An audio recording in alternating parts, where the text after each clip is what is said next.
বন্ধুরা, আজ আমাদের স্বাধীনতার 79 বছর পূর্ণ হলো। কিন্তু ভাবুন তো, এই স্বাধীনতার প্রতিটি শ্বাসের দাম কত? কারা সেই দাম দিয়েছে?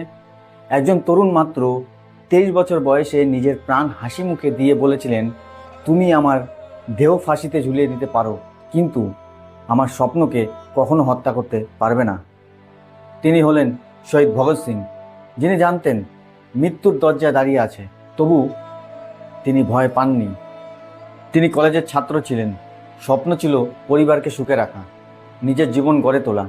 কিন্তু তিনি বলেছিলেন, যখন দেশ মায়ের মতন কাঁদছে, তখন নিজের স্বপ্ন দেখা অপরাধ। তার কলমে ছিল বিপ্লবের আগুন, আর হাতে ছিল সেই সাহস যা কেবল একজন সত্যিকারে দেশপ্রেমিকের থাকে। 15 আগস্ট আমাদের স্বাধীনতা দিবস, কিন্তু এটি শুধু আনন্দের দিন নয়, এটি আমাদের প্রতিজ্ঞার দিন।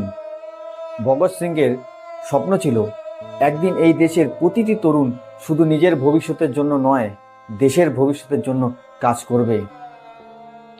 বন্ধুরা, আজ আমরা কি সেই স্বপ্ন পূর্ণ করতে পেরেছি?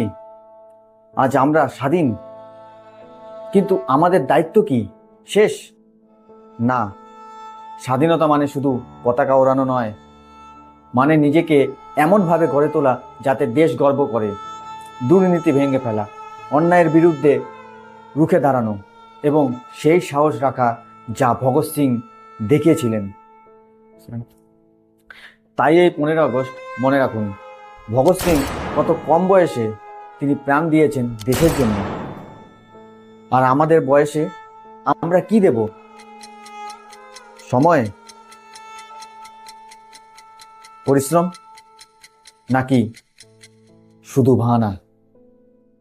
আজ প্রতিজ্ঞা করুন, আপনার প্রতিটি কাজ, প্রতিটি সাফল্য যেন দেশের উন্নতির অবদান রাখে, কারণ দেশের ভবিষ্যতে নির্ভর করছে আপনার উপর। জয় হিন্দ।